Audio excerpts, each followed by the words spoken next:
Amanhã no bairro da Gávea, no Rio de Janeiro, nasceu como tantas outras.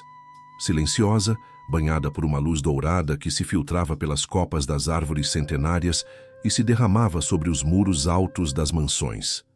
Dentro de uma delas, uma fortaleza de vidro, concreto e paisagismo impecável, Lucas Almeida observava a cidade despertar. Aos 38 anos, ele era a personificação do sucesso. Herdeiro e CEO da Almeida Empreendimentos, uma das maiores construtoras do país, ele comandava um império a partir de um escritório com vista panorâmica para a Baía de Guanabara. No entanto, o reflexo no vidro à sua frente mostrava um homem cuja solidão era tão vasta quanto sua fortuna. Os olhos de um castanho profundo carregavam um cansaço que terno de grife algum poderia disfarçar. Há 2 anos, o eixo de seu mundo havia se deslocado. Clara, sua esposa, a arquiteta brilhante e a alma vibrante daquela casa, fora levada por uma doença súbita e impiedosa. Desde então, a mansão se tornara um mausoléu de memórias, seus corredores amplos ecoando um silêncio que nem a risada de seu filho, Gabriel, conseguia preencher por completo. Foi no leito do hospital, segurando a mão cada vez mais frágil de Clara, que ele fez a promessa que agora regia seus dias. Lucas, ela sussurrou a voz um fio tênue. Prometa que vai encontrar uma mãe para o Gabi. Não uma madrasta, meu amor. Uma mãe de verdade. Alguém que veja o nosso menino e não a nossa conta bancária. Alguém com um coração do tamanho do dele. A promessa se tornara uma obsessão. Nos últimos 2 anos, Lucas havia sido um alvo para as mulheres mais belas e calculistas da alta sociedade carioca. Todas enxergavam nele e em Gabriel um prêmio, um passaporte para uma vida de luxo. Elas eram impecáveis em seus jantares e eventos, mas seus olhos deslizavam sobre Gabriel com uma cortesia fria, mais interessadas na grife de suas roupas do que nos dragões que ele desenhava. Esgotado pela falsidade, Lucas concebeu um plano radical, quase insano. Um teste de fogo para o coração humano. Ele se despojaria de tudo, do nome, do dinheiro, do status, para encontrar a mulher da promessa de Clara. Pai, a gente já vai? A voz de Gabriel, agora com 8 anos, o tirou de seus devaneios. O menino estava parado na porta do quarto, já vestindo a fantasia, como ele chamava. Uma calça jeans puída e uma camiseta do Homem-Aranha que já vivera dias melhores. Quase campeão, Lucas respondeu, forçando um sorriso. Só preciso terminar a minha parte. Lucas foi até o closet, um cômodo maior que muitos apartamentos, e ignorou as fileiras de roupas de marca. Em uma caixa esquecida, encontrou o que procurava. Roupas velhas que usara em uma obra anos atrás. O cheiro de guardado e poeira impregnava o tecido. Enquanto se vestia, sentiu o olhar curioso de Gabriel. Pai, por que a gente tem que ficar sujo para achar a nova mamãe? Perguntou o menino, sua lógica infantil tentando decifrar o plano adulto. A mamãe Clara gostava quando a gente estava cheirosinho. Lucas se ajoelhou, ficando na altura do filho. É verdade, meu filho, mas a mamãe Clara também dizia que o que importa de verdade é o que está aqui dentro, ele disse tocando o peito de Gabriel. Quando as pessoas veem nossas roupas bonitas e nosso carro, elas nos tratam de um jeito. Elas são educadas. Mas hoje, a gente não quer educação. A gente quer encontrar um coração bom de verdade. Alguém que ajude sem querer nada em troca. Entendeu a brincadeira? Gabriel assentiu, embora uma sombra de dúvida permanecesse em seus olhos. O plano ainda lhe parecia estranho. Lucas o levou até o jardim, um paraíso particular desenhado por Clara. Ele pegou um punhado de terra úmida de um canteiro de gardênias, as flores preferidas dela, e esfregou no próprio rosto, nos braços e nas roupas. Em seguida, bagunçou o cabelo de Gabriel e passou um pouco de terra em suas bochechas, o que fez o menino soltar uma gargalhada genuína. Por um instante, a tristeza se dissipou, e eles eram apenas pai e filho em uma aventura. Eles deixaram a mansão pela garagem dos fundos, entrando em um carro popular que Lucas mantinha exatamente para ocasiões em que precisava de anonimato. A jornada da Gávea até o centro foi uma transição de mundos. Deixaram para trás as ruas arborizadas e o silêncio para mergulhar no caos vibrante do coração do rio. O ar ficou mais denso, impregnado com os cheiros de comida de rua, fumaça de ônibus e a maresia que teimava em chegar até ali. Estacionaram a algumas quadras de distância e caminharam até o Largo da Carioca. O local fervilhava. Executivos de terno e pasta passavam apressados, falando ao celular. Vendedores ambulantes gritavam seus pregões. Turistas fotografavam a arquitetura histórica, enquanto a população local se movia em um fluxo contínuo e frenético. Lucas escolheu um canto discreto, encostado na parede de um prédio antigo, perto da boca do metrô. Sentou-se na calçada suja e puxou Gabriel para seu colo. Pronto, filho. Agora a gente espera. A primeira hora foi uma aula brutal sobre a indiferença humana. As pessoas passavam por eles como se fossem invisíveis, parte da paisagem urbana degradada. Uma jovem de vestido florido e fones de ouvido quase tropeçou neles, lançando-lhes um olhar de puro nojo antes de seguir seu caminho. Um grupo de adolescentes riu e apontou, um deles simulando jogar uma moeda. Um segurança de uma loja próxima se aproximou com a cara fechada. Circulando, circulando. Não pode ficar pedindo aqui na porta. Lucas apenas assentiu e se arrastou alguns metros para o lado, o gosto amargo da humilhação na boca. Gabriel, que no início encarava tudo como uma grande peça de teatro, começou a murchar. O sol do meio-dia castigava e sua barriga roncava. "Pai, eu tô com fome", ele sussurrou. "E acho que essa brincadeira não tá funcionando. Ninguém é legal." "Calma, filho." Lucas tentava tranquilizar, embora seu próprio cinismo estivesse sendo validado a cada pessoa que passava. "É que todo mundo tem pressa, mas a pessoa certa vai aparecer. A mamãe Clara diria pra gente ter paciência." Mais uma hora se arrastou. Um senhor de terno parou, tirou uma nota de R$ 5 da carteira, mas antes de entregar, disse em tom professoral: "Isso é para a criança comer, ouviu? Não vá gastar com cachaça." Lucas engoliu a raiva e agradeceu com um aceno de cabeça. O dinheiro parecia queimar em sua mão. Não era bondade, era julgamento. Gabriel olhou para a nota e depois para o pai. "Ele acha que você é um pai ruim?" perguntou a voz fininha. Aquela pergunta feriu Lucas mais do que qualquer olhar de desprezo. Ele estava prestes a desistir, a admitir para si mesmo e para o filho que talvez a promessa de Clara fosse uma busca por algo que não existia mais no mundo. Foi então que ele a viu. Ela vinha na contramão do fluxo, caminhando devagar com o peso do dia nos ombros. Vestia um uniforme de limpeza azul, desbotado pelo uso, e tênis gastos cuja sola parecia fina como papel. Tinha uns 26 anos. O cabelo preso em um coque simples e o rosto sem maquiagem exibia um cansaço profundo. Ela quase passou direto, imersa em seus próprios pensamentos, mas seu olhar cruzou com o de Gabriel. E ela parou. Seu nome era Mariana Costa. Por um longo segundo, ela apenas os observou, seus olhos gentis absorvendo a cena. O pai com o rosto sujo abraçando o filho pequeno, ambos parecendo exaustos e desamparados. Ela não viu mendigos, viu pessoas. A hesitação em seu rosto se desfez, substituída por uma determinação suave. Ela se aproximou, e a primeira coisa que Lucas notou foi que ela não olhava de cima para baixo. "Vocês estão com fome?"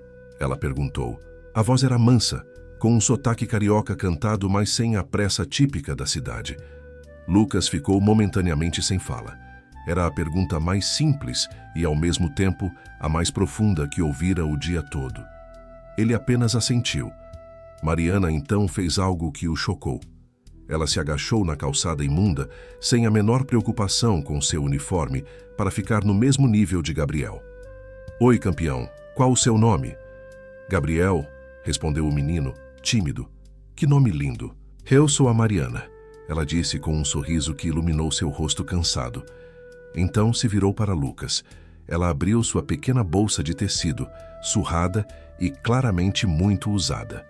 Lucas viu o que havia dentro: um bilhete de transporte, um molho de chaves e algumas moedas e notas amassadas. Com os dedos calejados pelo trabalho, ela retirou todo o dinheiro. Contou ali mesmo, na frente deles, uma nota de 10, uma de 2 e algumas moedas. Somava $14.25. Olha, não é muito, ela disse, a voz quase um pedido de desculpas. É tudo que eu tenho para os próximos 2 dias até receber de novo. Mas criança não pode ficar com fome. Lucas sentiu um nó se formar em sua garganta. Ele, um homem que poderia comprar o prédio inteiro à sua frente, estava testemunhando um ato de generosidade tão puro e sacrificial que o deixou tonto. Ele viu Mariana olhar para Gabriel com uma ternura que era quase maternal. Naquele instante, Gabriel se inclinou e sussurrou em seu ouvido. As palavras um soco em seu coração. Pai, ela é igualzinha à mamãe do céu. Lucas teve que fechar os olhos com força. Ele se lembrou de Clara, uma vez, tirando o próprio casaco em uma noite fria para dar a uma mulher que tremia em um ponto de ônibus. A semelhança era assustadora. Obrigado, moça. Qual é seu nome? Lucas conseguiu dizer, a voz rouca. Mariana Costa. E vocês? Eu sou Rogério. E esse é o Gabriel. Ele mentiu, o nome falso soando estranho em sua própria boca. Oi, Gabriel, quantos anos você tem? Ela perguntou ao menino. 8, tia Mariana. Que menino educado. Olha, Rogério, tem uma padaria ali na esquina. Compra um lanche reforçado para o Gabriel, tá bom? Ela estendeu o dinheiro. E a senhora, não vai almoçar? Lucas perguntou, sentindo-se a pior pessoa do mundo.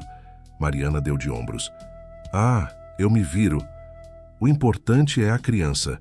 Tenho que voltar para o serviço, senão minha chefe me mata. Mas quando eu sair às 6, eu volto aqui para ver se vocês precisam de mais alguma coisa, tá legal? A promessa de voltar foi o golpe final. Ela não só deu tudo o que tinha, como se comprometeu a ajudar mais tarde. Ela não estava fazendo caridade, estava criando uma conexão.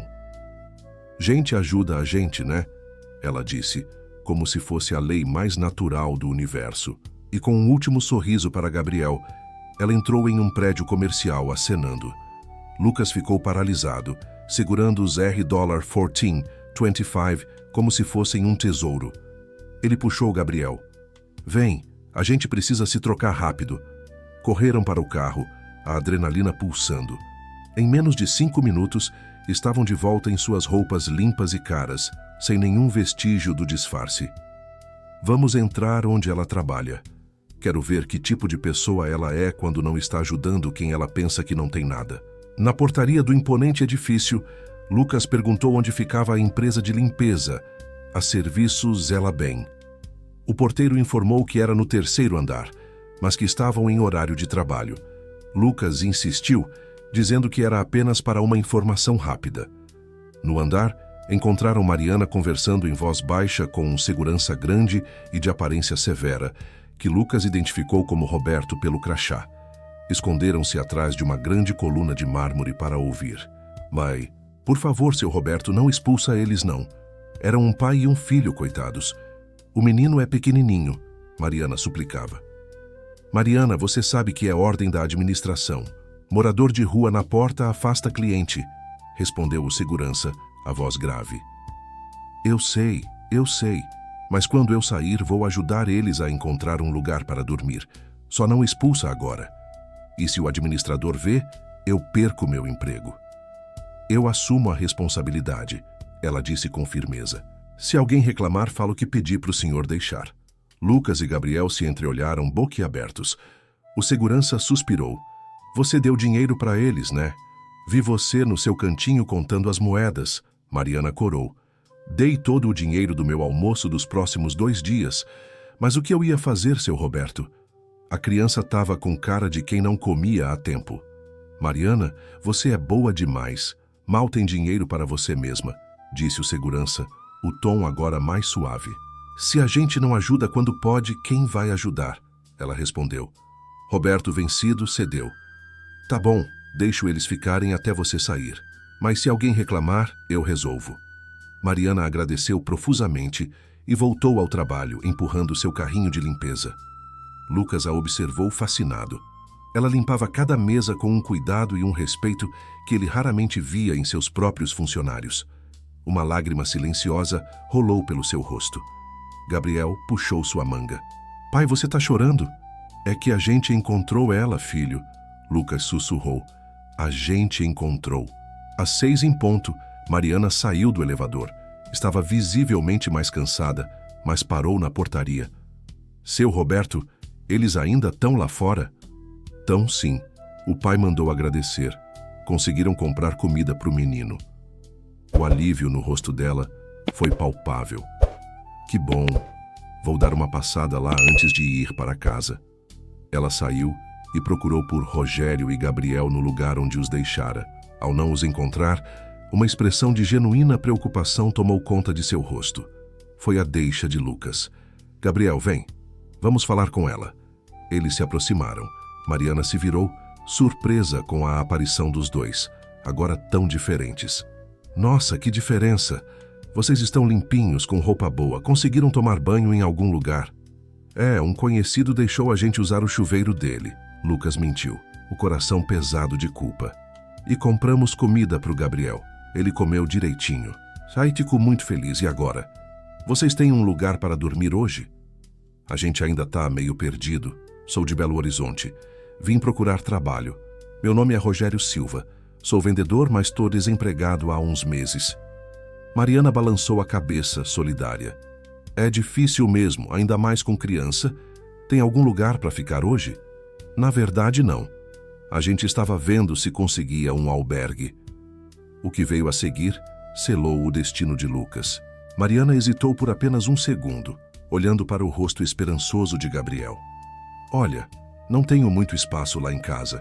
Moro na Rocinha. É uma casa pequena de 2 cômodos. Mas tem um sofá na sala. Se quiserem, podem dormir lá hoje. Amanhã a gente vê com calma como resolver. Lucas ficou em choque. Aquela mulher que mal os conhecia estava oferecendo o santuário de seu lar a 2 completos estranhos, baseada apenas na compaixão. Enquanto ele processava a oferta, a memória de Clara e sua promessa voltou com a força de um furacão. Ele olhou para Mariana, que agora conversava com Gabriel sobre o Homem-Aranha, e sentiu uma certeza avassaladora. Ele havia encontrado. Mas, ao mesmo tempo, estava mais fundo do que nunca em uma mentira. Como poderia aceitar, sabendo que estava enganando a pessoa mais pura que já conhecera? E como poderia recusar, quando via nos olhos de seu filho um brilho que não via há 2 anos?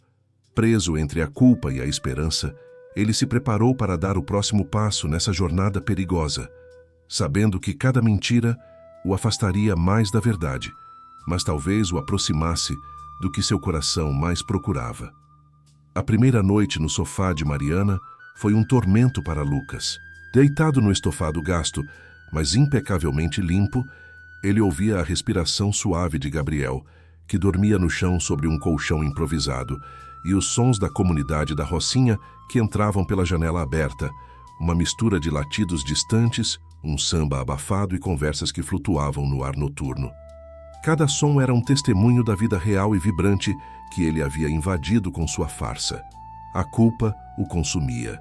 Ele, Lucas Almeida, que dormia em um colchão italiano de milhares de reais, estava ocupando o espaço de uma mulher que lhe dera tudo sem ter quase nada.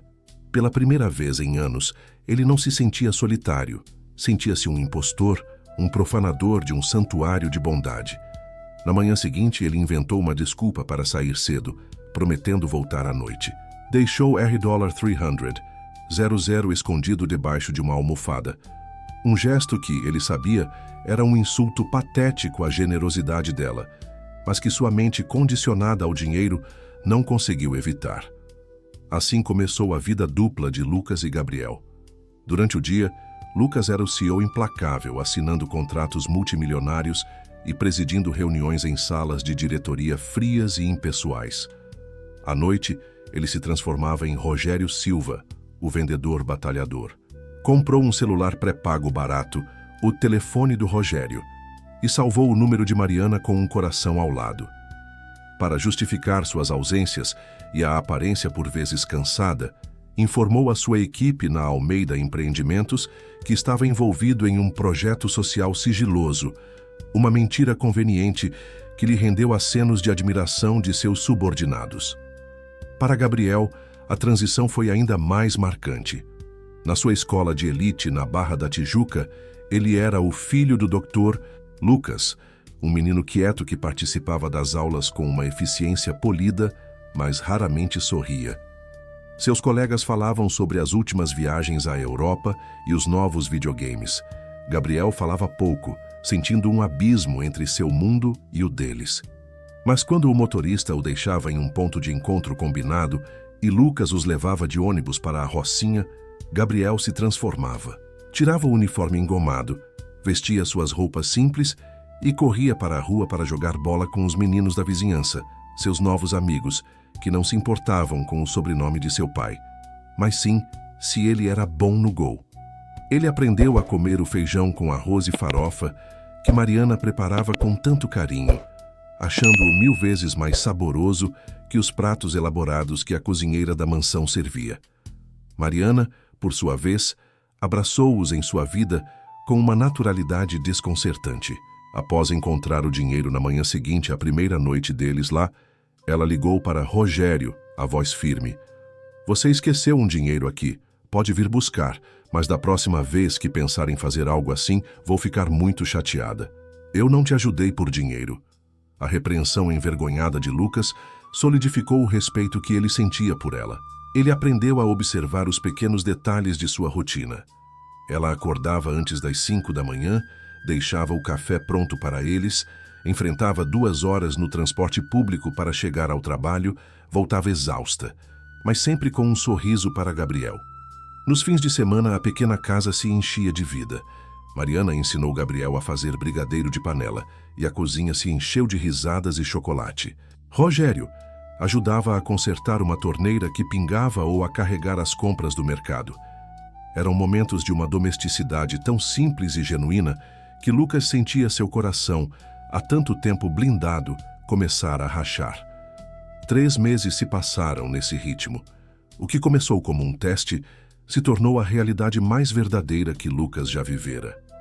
Ele estava irremediavelmente apaixonado por Mariana Costa. Amava sua força, sua resiliência, sua risada fácil e, acima de tudo, sua capacidade infinita de amar. O sentimento era recíproco. Mariana via em Rogério um homem bom e dedicado, lutando para dar uma vida digna ao filho. Ela via a forma como ele olhava para Gabriel, com um amor e uma devoção que a emocionavam. Ela se viu, aos poucos, preenchendo o vazio em suas vidas e, no processo, preenchendo o seu próprio. O ponto de virada aconteceu em um domingo ensolarado.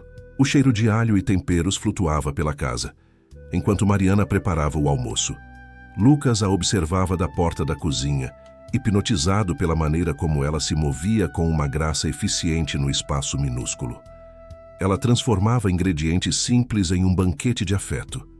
A necessidade de entendê-la, de compreender a fonte de sua bondade, tornou-se avassaladora. "Mariana", ele começou, a voz um pouco hesitante. "Posso te perguntar uma coisa?" "Claro, Rogério." "Fala", ela disse sem parar de picar uma cebola. "Por que você ajudou a gente? Naquele dia no Largo da Carioca. Você não nos conhecia. Você deu tudo o que tinha." Mariana parou, pousou a faca na tábua e se virou para ele, secando as mãos em um pano de prato. Seus olhos gentis ganharam uma profundidade melancólica. "Você quer a resposta bonita ou a verdadeira?" "A verdadeira", ele respondeu, o coração apertado. "A verdadeira é que eu já estive no seu lugar." Ela começou, a voz baixa e firme. "Muita necessidade, Rogério. Sei o que é o estômago doer de fome, o que é o frio da rua quando não se tem para onde ir." Seus olhos se encheram de lágrimas, mas ela não as deixou cair. "Minha mãe morreu quando eu tinha 15 anos. Meu pai, eu nem conheci. Fui morar com uma tia em Duque de Caxias que não me queria. Ela me botou para trabalhar em casa de família e ficava com quase todo o meu salário. Quando fiz 18, fugi. Morei em albergue, dividi quarto com gente que eu nem conhecia. Comi o pão que o diabo amassou." Lucas sentiu um calafrio. Sua vida de privilégios parecia uma ficção distante diante da realidade crua dela. "E como você sobreviveu?" ele perguntou, a voz quase um sussurro. "Trabalhando em tudo que aparecia, limpeza, cozinha, vendas, e com a ajuda de gente boa, gente humilde que nem eu. Uma vez, uma senhora de um abrigo dividiu a única sopa que ela tinha comigo. Outra vez, um camelô me deu um cobertor porque me viu tremendo de frio. Por isso que quando eu vejo alguém precisando, eu não consigo passar reto. Porque eu sei que a vida pode virar de uma hora para outra. E porque eu sei que um pouquinho de ajuda pode mudar o dia de alguém. Nesse exato momento, Gabriel entrou correndo na cozinha, alheio à densidade da conversa. Mamãe Mariana, o desenho acabou. O apelido que ele vinha usando há semanas soou como um trovão no silêncio que se instalara. Mariana corou violentamente, um tom carmesim que se espalhou por seu rosto e pescoço. Lucas ficou paralisado. Gabriel continuou inocente. Falei que não precisava me chamar assim, mas eu gosto. Quando você casar com ela, ela vai ser minha mãe de verdade. A declaração de Gabriel deixou o casal sem palavras. Mariana, ainda vermelha, conseguiu dizer: Gabriel, vai lavar as mãos para o almoço. O menino obedeceu, deixando-os sozinhos em uma atmosfera carregada de emoção e constrangimento. Desculpa, Lucas começou. Eu não mandei ele falar isso. Não precisa pedir desculpa, Mariana interrompeu, ainda sem conseguir encará-lo. Lucas se aproximou lentamente.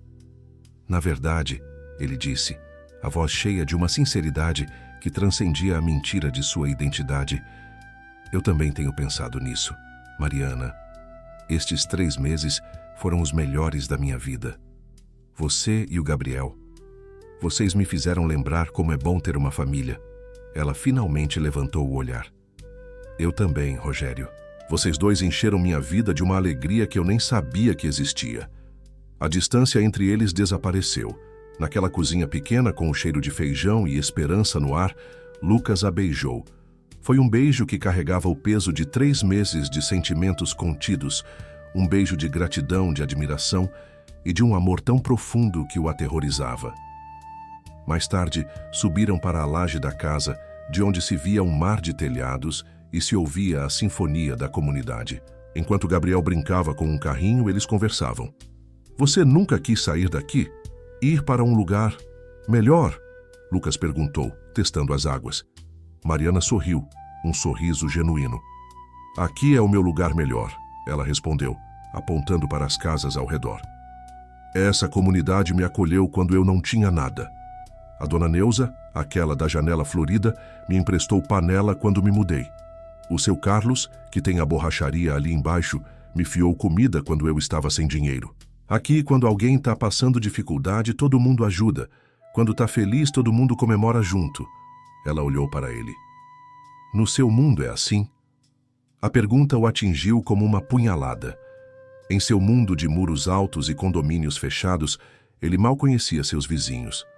A riqueza que Mariana descrevia não era de dinheiro, era de humanidade. Você é especial, Mariana, ele disse, sentindo-se pequeno. Não sou, não. Só aprendi que gente ajuda a gente e que dinheiro não é tudo na vida. Aquelas palavras foram o estopim. A culpa se tornou uma presença física, sufocante. Ele não podia mais sustentar a farsa. O amor que sentia era real demais para continuar vivendo em uma mentira. Mariana, eu preciso te contar uma coisa, ele começou, a decisão tomada. Mas a coragem o abandonou. As palavras não vieram. Em vez disso, a única verdade que conseguiu proferir foi: eu te amo. O sorriso dela foi a sua redenção e a sua condenação. Eu também te amo, Rogério. Naquela noite, Lucas não dormiu. A voz em sua mente era impiedosa. Como contar a verdade sem perder tudo? Ele sabia que não tinha escolha. A mentira era um câncer que, se não fosse removido, destruiria a coisa mais preciosa que ele encontrara. Ele planejou o momento com o cuidado de um estrategista militar. Marcou o jantar em um restaurante na Lagoa, um lugar que ele considerava simples e discreto, mas que para Mariana era o auge do luxo. Ele disse a Gabriel que, depois do jantar, contaria a ela um segredo especial, e o menino mal podia conter a excitação. Mariana chegou e Lucas perdeu o fôlego. Ela usava um vestido azul simples, mas que realçava a cor de seus olhos. Ele nunca a vira tão linda. Nossa, você tá linda, esse vestido é novo? Ele perguntou. É sim, comprei essa semana. Gastei um dinheiro que não tinha, ela admitiu rindo.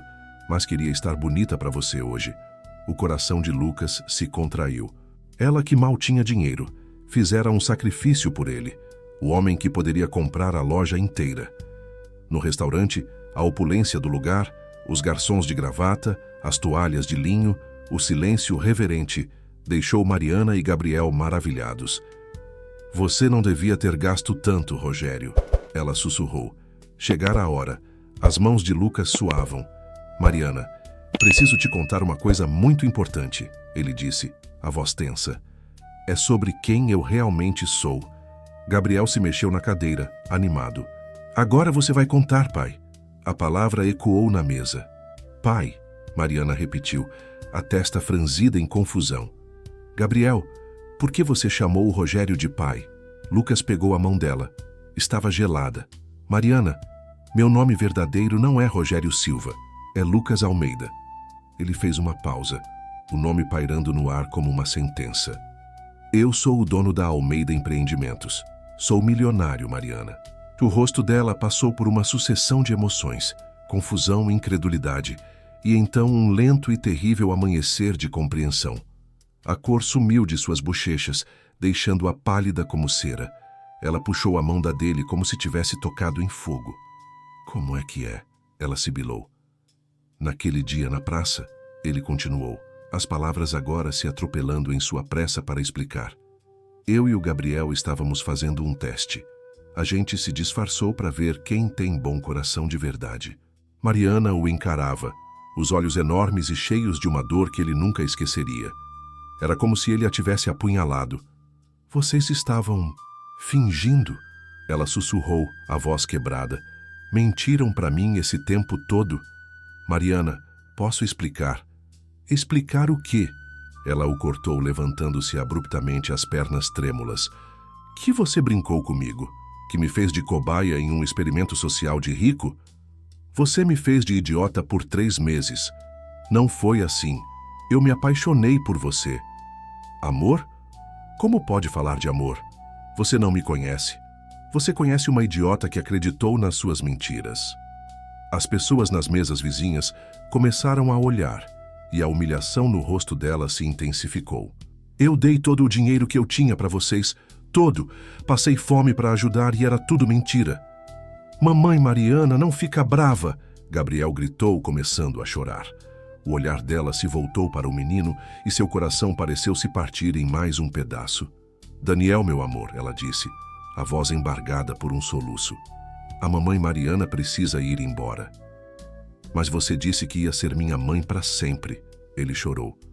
Desculpa, meu amor, desculpa. Com um último olhar de dor e traição para Lucas, ela pegou sua bolsa e saiu correndo do restaurante, desaparecendo na noite.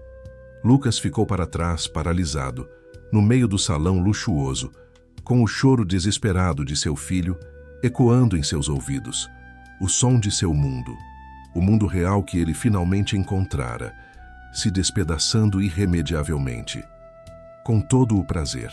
O terceiro capítulo, que detalha a ascensão do antagonista e aprofunda o sofrimento e a separação dos protagonistas, está desenvolvido abaixo, com a densidade e a emoção que a história exige, com mais de 2,500 palavras. Capítulo 3. A crueldade de um patriarca. A corrida de Mariana para fora do restaurante foi um ato de pura sobrevivência. Ela não via para onde ia. O brilho das luzes da lagoa se transformando em borrões através de um véu de lágrimas quentes e amargas. A humilhação era uma brasa em seu peito, queimando mais forte que a dor da traição. Cada passo na calçada era um eco das mentiras que ouvira por 3 meses. Cada risada que ouvia de outras mesas em sua mente paranoica era sobre ela, a faxineira boba que acreditou em um conto de fadas. Ela encontrou um ponto de ônibus e se encolheu em um banco, o vestido novo e bonito parecendo agora uma fantasia de palhaça. A viagem de volta para a Rocinha foi uma tortura silenciosa. O balanço do ônibus marcando o ritmo de seus soluços contidos. Ao entrar em sua pequena casa, o silêncio a esmagou. O sofá onde ele dormira, a cozinha onde se beijaram, Tudo era agora a cena de um crime contra seu coração.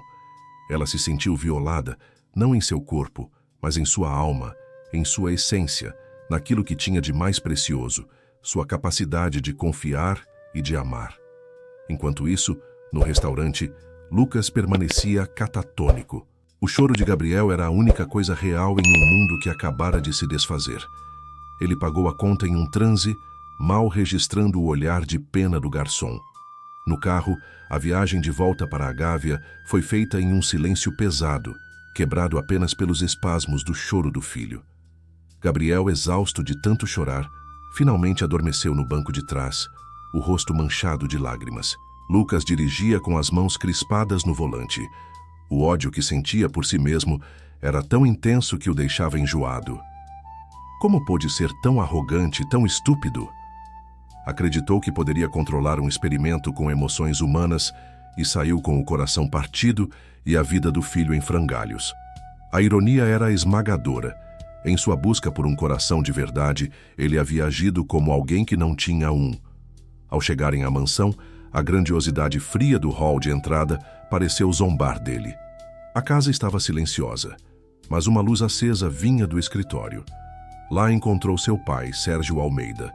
Sentado em uma poltrona de couro italiano, um copo de uísque single malt na mão e o brilho de um tablet iluminando seu rosto, Sérgio era a imagem do poder e do controle. Ele não era apenas o pai de Lucas. Era seu arquiteto, o homem que moldara cada aspecto de sua vida com a precisão de um engenheiro calculista, vendo o casamento do filho com Clara como uma aliança aceitável, mas que via o próprio neto, Gabriel, menos como uma criança e mais como o futuro herdeiro da dinastia Almeida. Sérgio ergueu os olhos frios e analíticos. Pela sua cara e pelo estado do menino, presumo que o seu projeto social tenha chegado a uma conclusão desastrosa. A menção sarcástica ao seu caso de amor como um projeto social acendeu a fúria em Lucas. Não chame assim. O senhor não sabe de nada. Eu sei que você, o futuro presidente da Almeida Empreendimentos, passou os últimos 3 meses brincando de pobre e se envolveu com alguém que evidentemente não pertence ao nosso mundo. Quem é ela? Sérgio perguntou, o tom sem emoção, como se estivesse analisando um balanço financeiro. Ela era uma mulher incrível, Lucas gaguejou. Uma faxineira. A palavra faxineira pairou no ar. Sérgio não demonstrou surpresa, apenas um profundo e gélido desprezo. Ele tomou um gole de seu uísque. Uma faxineira. Claro, a atração do exótico, a caridade que se transforma em romance. Lucas, achei que o tivesse criado para ser mais esperto. Esse tipo de mulher vê homens como você como um bilhete de loteria. Ela já pediu dinheiro? O senhor não entende. Ela é a pessoa mais generosa que eu já conheci. Ela me deu o que não tinha, pensando que eu não tinha nada. Lucas explodiu, a voz carregada de dor e frustração. Sérgio sorriu, um sorriso fino e cruel. É a tática mais antiga do livro, meu filho. O investimento inicial. Elas dão migalhas para colher uma fortuna. Deixe-me adivinhar. Agora ela está grávida. Chega! Gritou Lucas. Ele pegou Gabriel, que começava a despertar, no colo e se virou para sair. Eu vou colocar meu filho na cama e não quero mais falar sobre isso. Nós ainda não terminamos, disse Sérgio, a voz agora dura como aço. Eu vou resolver essa sua indiscrição. Sozinho no escritório, Sérgio Almeida não perdeu tempo. Ele pegou seu telefone e ligou para sua secretária executiva e faz tudo, Beatriz. Beatriz, boa noite. Preciso de um trabalho urgente. Quero um dossiê completo sobre uma mulher chamada Mariana Costa. Mora na Rocinha. Trabalha ou trabalhava na Serviços Zela Bem. Quero tudo. Endereço, rotina, família, dívidas, amigos, inimigos. O que ela comeu no café da manhã. E quero isso na minha mesa amanhã, sem falta. Use os recursos que forem necessários. Discrição absoluta. Ele desligou, o olhar fixo na noite do Rio de Janeiro. Para Sérgio, Mariana não era uma pessoa. Era um problema, uma variável indesejada em sua equação de poder, e ele era um mestre em eliminar problemas. No dia seguinte, enquanto Mariana se afogava em tristeza e Lucas tentava, sem sucesso, explicar a um Gabriel de coração partido por que mamãe Mariana tinha ido embora, o plano de Sérgio entrou em ação. Beatriz, uma mulher eficiente e desprovida de escrúpulos, entregou o dossiê. Mariana Costa, órfã, sem família próxima, sem dívidas, vida simples, reputação impecável na comunidade. Para Sérgio, isso só a tornava mais perigosa. Uma loba em pele de cordeiro. Beatriz, ele instruiu, você vai se passar por uma dona de casa rica, Dona Silvia. Ligue para esta Mariana. Diga que conseguiu o contato através de uma indicação. Ofereça a ela um emprego de faxineira em uma de nossas propriedades no Leblon. Ofereça um salário de R$3.000. Ela não vai recusar. E não recusou. Para Mariana, que havia sido dispensada de seu antigo emprego por suas constantes ausências e que via suas poucas economias evaporarem, a ligação de Dona Silvia pareceu uma intervenção divina, uma luz no fim do túnel. Mal sabia ela que estava caminhando para o epicentro do inferno. Ao chegar na mansão do Leblon, um palácio moderno e impessoal, ela foi recebida por um homem de meia-idade, de cabelos tingidos e óculos de aros grossos, que se apresentou como Senhor Gilberto. Era Sérgio, irreconhecível e pronto para seu teatro de crueldade. A semana que se seguiu foi um exercício sádico de humilhação.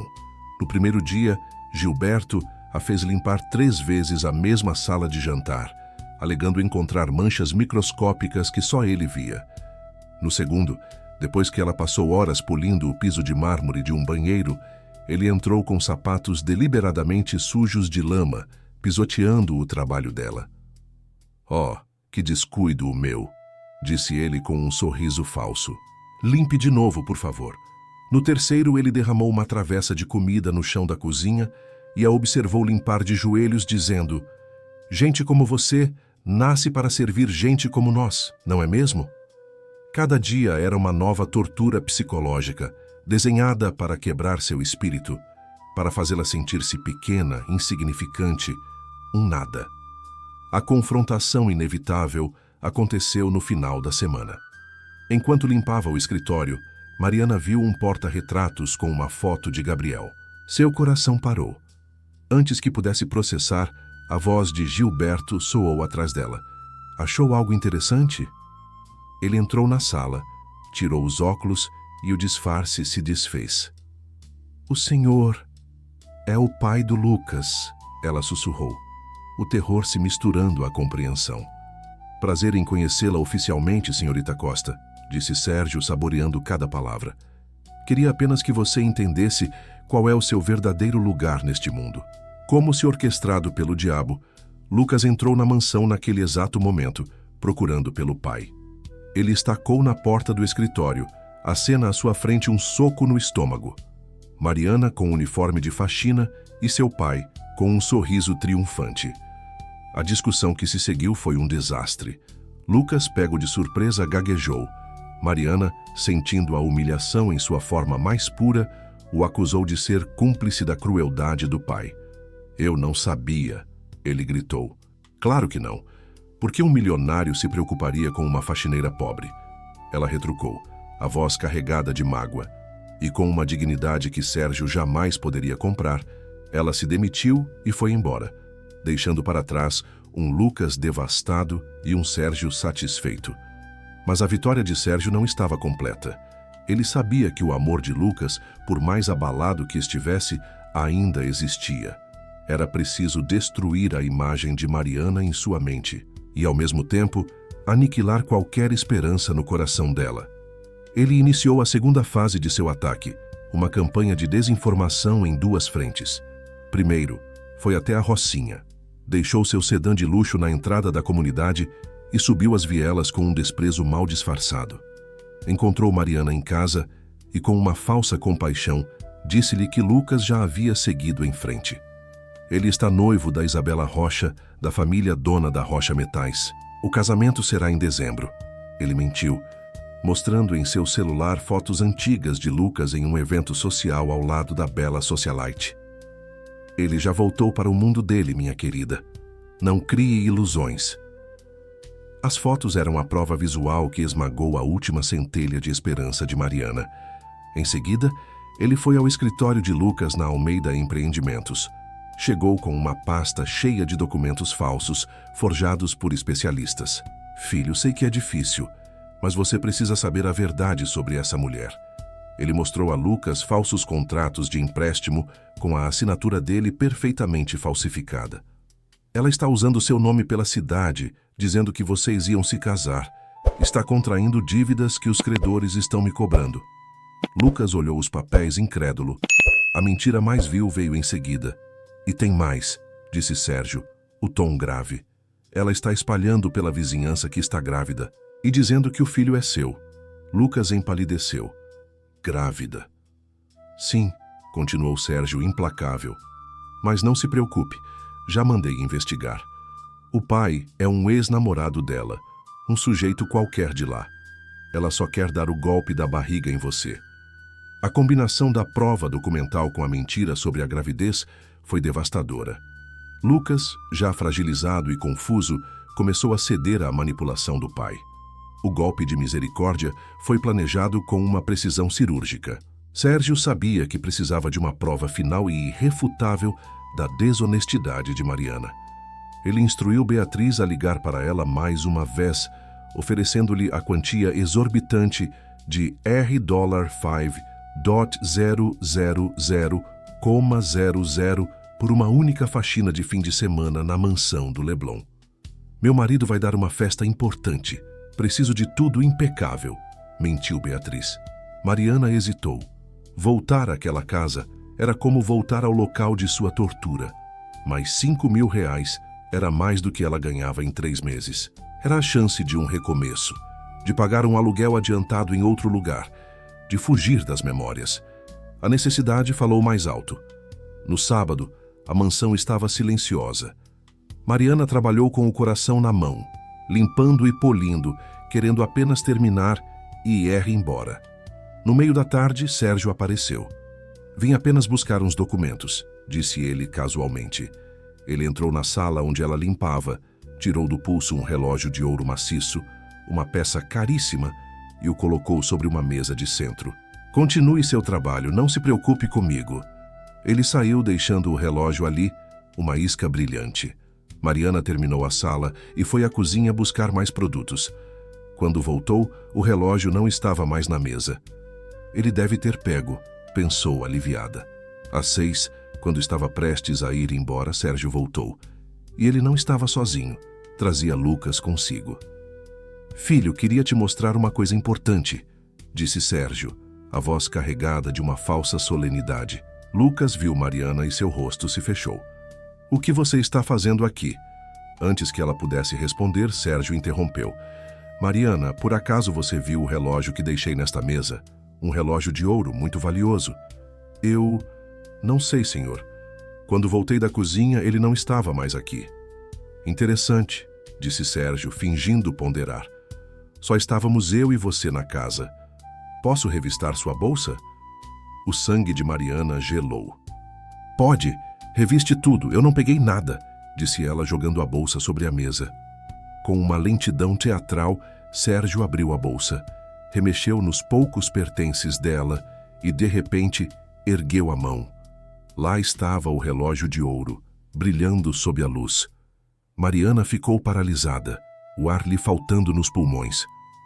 Eu não pus isso aí, foi o senhor colocou. Sérgio fingiu indignação. Eu? Por que eu faria isso? Ele se virou para Lucas, o rosto uma máscara de tristeza e decepção. Sinto muito que você tenha tido que ver isso, meu filho, mas agora você sabe quem ela é de verdade. Lucas olhou do relógio para o rosto de Mariana, que estava lívido de choque e pânico. Eu não roubei! Ele armou isso! Ela gritou, as lágrimas de desespero escorrendo. Por um segundo, Lucas hesitou. Ele olhou nos olhos dela e viu a verdade. Mas as sementes de dúvida que seu pai plantara por semanas, as dívidas, o noivado, a gravidez de outro, germinaram em sua mente, transformando-se em uma erva daninha de desconfiança que sufocou seu amor. A prova em sua frente era a gota d'água. Ele acreditou no que via, não no que sentia. Mariana, ele disse, a voz baixa e sem vida. Tô decepcionado. Pensei que você fosse diferente. Aquelas palavras a quebraram. Era o fim. A condenação final. Depois de tudo, ele acreditava no pai, não nela. Sem dizer mais nada, ela pegou suas coisas e caminhou até a porta. Embora, ela disse, a voz um sussurro oco. E dessa vez, é para sempre. Ela saiu batendo a porta. Lucas ficou parado, o coração um peso morto no peito. Do lado de fora, escondido no topo da grande escadaria, uma pequena figura se encolheu nas sombras. Gabriel, que descera para procurar o pai, tinha ouvido e visto toda a cena da armação do relógio. Ele não entendeu todas as palavras, mas entendeu a crueldade no rosto do avô e a dor no rosto de sua mamãe Mariana. Naquele momento, o menino de 8 anos soube, com uma clareza aterrorizante, que seu avô era um homem muito mau. E a guerra pela verdade, sem que os adultos soubessem, acabara de ganhar um novo e improvável soldado. A porta da mansão no Leblon se fechou com um clique suave, mas para Mariana soou como o selar de um túmulo. O mundo do lado de fora parecia ter perdido a cor. A humilhação final, a armadilha do relógio, não apenas partira seu coração, aniquilara seu espírito. Nos dias que se seguiram, ela se enclausurou em sua pequena casa na Rocinha, um casulo de dor. Recusava as visitas preocupadas de Dona Neuza, inventando desculpas de cansaço. A verdade é que ela sentia vergonha. Vergonha de ter sido tão ingênua, de ter aberto sua casa e seu coração para uma mentira tão elaborada. A comunidade, que sempre fora seu porto seguro, agora parecia um palco onde sua tolice estava em plena exibição. Enquanto sua alma se esvaía, seu corpo também começava a sentir os efeitos da campanha silenciosa e implacável de Sérgio Almeida. A calúnia de que era uma ladra se espalhou como uma praga. Ela ia a entrevistas em pequenas empresas de limpeza, onde era recebida com sorrisos que logo se desfaziam. O dono de uma pequena firma, um senhor que a conhecia há anos, a chamou de lado, o rosto contrito. Mariana, minha filha, eu sei que você é honesta, mas recebi uma ligação, de gente grande. Disseram que você tem a mão leve. Eu tenho família, não posso arriscar meu negócio. Era sempre a mesma história. O poder invisível de Sérgio Almeida havia fechado todas as portas, condenando-a a uma prisão de desemprego e desespero. O pouco dinheiro que tinha acabou. A fome, uma conhecida de seu passado distante, voltou a ser uma presença constante e dolorosa. Foi em meio a essa escuridão que uma nova e aterrorizante realidade começou a se manifestar. Tonturas matinais, uma exaustão que ia além da fome, uma sensibilidade estranha a cheiros. Após desmaiar na cozinha enquanto tentava ferver uma água para fazer um chá, foi Dona Neuza quem a encontrou e, sem aceitar recusas, a arrastou para o posto de saúde da comunidade. O lugar estava lotado, um microcosmo de lutas e esperanças.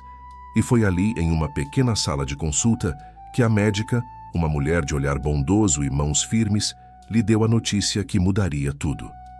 Pelos seus sintomas e pelo atraso, pediu um exame de sangue para confirmar. Parabéns, Mariana. Você está grávida de quase 2 meses. A palavra grávida explodiu em sua mente, um misto de milagre e catástrofe. Uma vida, uma pequena vida, fruto de um amor que ela acreditava ser real, crescendo dentro dela. Sua primeira reação foi um instinto feroz e protetor, uma onda de amor por aquele ser minúsculo e inocente que a inundou e, por um momento, afogou toda a dor. Mas logo em seguida, o pânico a atingiu com a força de um maremoto. Como? Como ela poderia sustentar uma criança se mal conseguia sustentar a si mesma? E o pai, Lucas? Ele a odiava, a considerava uma ladra. Se ela parecesse grávida, ele e seu pai cruel a acusariam de dar o golpe da barriga. A mentira mais vil que Sérgio já havia plantado. Naquele momento, sentada na cadeira de plástico do posto de saúde, Mariana tomou a decisão mais difícil de sua vida. Aquele filho seria seu segredo. Ela o protegeria daquele mundo de mentiras, mesmo que tivesse que lutar sozinha. A gravidez não era mais uma sentença de desespero. Tornou-se sua razão para viver, a pequena chama que a faria se levantar e lutar. Enquanto Mariana encontrava uma nova força em sua aprovação, a mansão Almeida se tornara um palácio de gelo. Lucas mergulhou no trabalho de forma obsessiva, mas era um autômato. As cifras milionárias, os projetos grandiosos, nada mais tinha sabor. Ele se tornara irritadiço e distante. A ausência de Mariana era um membro fantasma, uma dor que latejava constantemente. A imagem dela acusando-o no escritório, seus olhos cheios de mágoa, e depois seu rosto lívido de choque durante a armadilha do relógio, o assombravam. Ele tentava se convencer de que seu pai estava certo, que fora enganado, mas uma parte dele, a parte que aprendera a amar de verdade naqueles 3 meses, se recusava a acreditar. Seu tormento era espelhado e amplificado em Gabriel. O menino, antes alegre e falante, se fechou em uma concha de tristeza. Ele parou de desenhar seus dragões, parou de correr pelo jardim. Passava horas trancado no quarto, mexendo no celular. Um dia, Lucas o encontrou parado diante de um vaso de cristal caríssimo que Clara amava, agora em cacos no chão. "Fui eu", disse Gabriel, a voz sem emoção, os olhos secos desafiando o pai a brigar. Mas Lucas não conseguiu. Viu no ato do filho não maldade, mas um grito de socorro. As conversas entre eles se tornaram um campo minado. "Pai", Gabriel disse certa noite, "por que o vovô sorriu quando a mamãe Mariana estava chorando naquele dia do relógio? Pessoas boas não ficam felizes quando os outros choram." A lógica infantil era uma adaga afiada, cortando as justificativas frágeis de Lucas. Em segredo, Gabriel se tornara um detetive. Ele ouvia as gravações que fizera do avô repetidamente, tentando decifrar o código da crueldade adulta. Ele sabia, com a intuição pura de uma criança, que uma grande injustiça havia sido cometida. A tristeza de Gabriel começou a cobrar um preço físico. Primeiro foi a falta de apetite, depois uma tosse persistente. Lucas, absorto em sua própria miséria, demorou a perceber a gravidade. Quando o menino começou a queimar em febre e a lutar para respirar, o pânico finalmente rompeu a apatia de Lucas. No hospital, o diagnóstico foi um soco: pneumonia grave.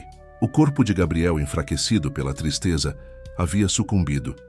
Internado em um quarto particular, cercado pela melhor tecnologia que o dinheiro poderia comprar, Gabriel piorava. A febre não cedia. Em seus delírios, ele não chamava pelo pai, chamava por ela. "Mamãe Mariana, canta para mim, não vá embora de novo." O som do nome dela nos lábios febris do filho era uma tortura para Lucas. O médico, um homem experiente, foi direto. "Senhor Almeida, estamos fazendo tudo o que é possível, mas o estado emocional do seu filho é um fator crucial. Ele está desistindo. Às vezes, a presença da pessoa por quem o paciente chama pode operar milagres que a medicina não consegue. Se há alguma forma de trazer essa mamãe Mariana até aqui, sugiro que o faça. Pode ser a única chance dele." Aquelas palavras quebraram as últimas barreiras do orgulho e da dúvida de Lucas. A vida de seu filho estava em jogo. Ele saiu do hospital como um homem em uma missão desesperada. Foi até a Rocinha, o coração martelando contra as costelas. Encontrou Dona Neuza, que, ao ver o desespero em seus olhos, lhe deu o endereço da casa em Higienópolis, onde Mariana fazia uma faxina avulsa. Ele a encontrou limpando as janelas de um apartamento. Ela estava mais magra, o rosto com olheiras, mas havia uma nova determinação em seu olhar. Quando viu Lucas, seu rosto se transformou em uma máscara de desconfiança. "O que você quer aqui?" ela perguntou, a voz fria. "Mariana, eu sei que você me odeia." Ele começou, as palavras saindo em um jorro. "Mas é o Gabriel. Ele está no hospital, com pneumonia. Está muito mal. E ele só chama por você." O médico disse. Sua voz falhou. A menção de Gabriel fez a hostilidade no rosto dela derreter, sendo substituída por um pânico puro. "O Gabriel. O que aconteceu? Ele está bem?" "Não, ele não está bem. Mariana, por favor, ele precisa de você." Ela não hesitou por um segundo. Arrancou o avental, pediu licença à patroa, Dona Lúcia, que a liberou imediatamente e correu com ele. No carro, o silêncio era denso. Como ele ficou doente? Ela perguntou. Ele ficou triste, Lucas respondeu, a voz embargada de culpa. Muito triste. Por sua causa. Ele nunca parou de perguntar por você. No hospital, Mariana correu para o quarto. A visão de Gabriel, tão pequeno e pálido em meio aos aparelhos, a fez levar as mãos à boca. Ela se aproximou da cama e pegou a mãozinha quente dele. Meu amor, Daniel, sou eu, a mamãe Mariana. Eu tô aqui, meu príncipe. Como se sua voz fosse um farol, Gabriel emergiu lentamente da névoa da febre. Abriu os olhos. Mamãe, Mariana, você voltou? Voltei, sim, ela disse, as lágrimas finalmente correndo livres. E não vou sair do seu lado até você ficar bom. A presença dela foi, de fato, um milagre. Ela cantou as canções de ninar que ele gostava, contou histórias. E pela primeira vez em dias, Gabriel dormiu um sono tranquilo, sem delírios. Lucas observou da porta, o coração se partindo e se reconstruindo ao mesmo tempo. A mulher que seu pai pintara como um monstro de ganância era o anjo da guarda de seu filho. Todas as mentiras de Sérgio se desfizeram como fumaça diante daquela verdade inegável. Nos dias seguintes, com Mariana ao seu lado, Gabriel começou a melhorar a olhos vistos. A febre cedeu. O apetite voltou. Em um momento em que estavam os três juntos no quarto, o menino, sentindo-se seguro, olhou para o pai. Pai, posso te contar um segredo? E a mamãe Mariana pode ouvir? Lucas assentiu. Eu sei que o vovô mentiu sobre ela. O ar no quarto ficou pesado. Como assim, filho? Eu gravei ele no telefone, falando do relógio. Gabriel pegou o celular da mesinha de cabeceira. Com os dedos ainda um pouco fracos, ele achou o arquivo de áudio e apertou o play. A voz fria e calculista de Sérgio ecoou pelo quarto silencioso. Não é mentira. Bem, não é mentira completa. O importante é manter ela longe do Jonas. Lucas e Mariana ouviram, paralisados. Era a confissão, a prova da armação. O mundo de Lucas desabou. A dor da traição de seu próprio pai foi avassaladora.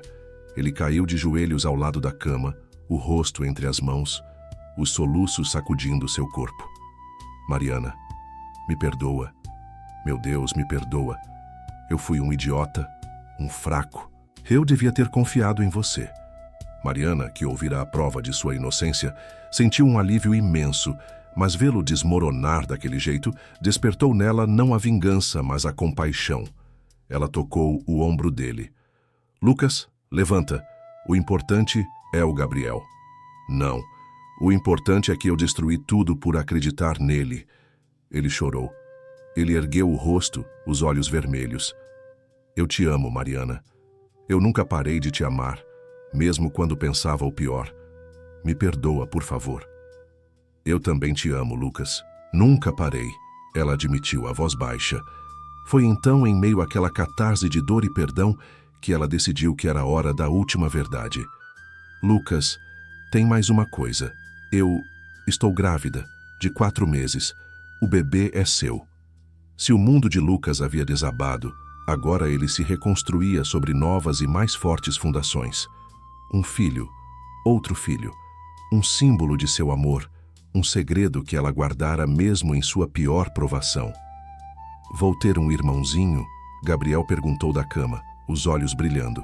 Mariana e Lucas, entre lágrimas e risos, confirmaram. Naquele quarto de hospital, a família que havia sido brutalmente despedaçada finalmente se reuniu. A confrontação final foi marcada para o dia do casamento. Optaram por uma cerimônia simples em uma capela histórica, cercados por amigos verdadeiros. Dona Neuza e a comunidade da Rocinha de um lado, os poucos colegas de Lucas que o respeitavam como homem e não como chefe, do outro. Gabriel era o pajem, radiante em seu pequeno terno, com o celular guardado no bolso como uma arma secreta. Quando o padre perguntou se alguém se opunha àquela união, as portas da igreja se abriram com um estrondo. Sérgio Almeida entrou, flanqueado por seguranças, o rosto uma máscara de fúria. Essa cerimônia não pode continuar. Essa mulher é uma golpista e uma criminosa, ele bradou, brandindo documentos falsos. Mas desta vez, Lucas não hesitou. Ele se pôs na frente de Mariana. Chega, pai. Acabou. Foi Gabriel, no entanto, quem deu o cheque-mate. Ele pegou o microfone do altar e, com a voz clara e firme de quem conhece a justiça, disse: "Meu vovô é o mentiroso." E antes que Sérgio pudesse reagir, ele conectou o celular ao sistema de som da igreja. A voz de Sérgio, planejando suas mentiras, ecoou pela nave sagrada. O choque foi total. Os convidados olhavam do menino no altar para o patriarca desmascarado. Humilhado publicamente, Sérgio foi confrontado por Lucas, que o renegou, e por Mariana, que em seu ato final de triunfo disse: "Senhor Sérgio, apesar de todo o mal que me fez, eu o perdoo, porque, ao contrário do Senhor, eu escolho o amor em vez do ódio." Sérgio saiu da igreja, um homem derrotado, que perdera tudo por seu preconceito. A cerimônia prosseguiu, e o beijo dos noivos foi selado sob uma chuva de aplausos. 2 anos depois, o jardim da mansão na Gávea estava irreconhecível. Onde antes havia um silêncio formal, agora havia risadas de crianças. Lucas e Mariana, de mãos dadas, observavam Gabriel, agora com 10 anos, empurrando um balanço onde estava sua irmãzinha, Laura, de quase 2 anos. A vida havia mudado radicalmente. Com o dinheiro de uma indenização substancial que Sérgio foi forçado a pagar em um acordo judicial para evitar a prisão, um processo iniciado secretamente pelo Dr. Azevedo, o pai do amigo de Gabriel, Mariana não comprou joias ou carros. Ela realizou seu sonho.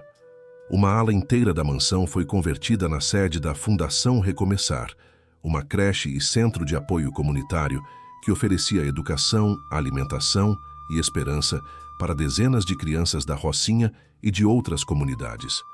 Mariana, a ex-faxineira, era agora a diretora-presidente, uma filantropa respeitada que transformara seu sofrimento em uma força para o bem. Lucas, por sua vez, encontrou um novo propósito.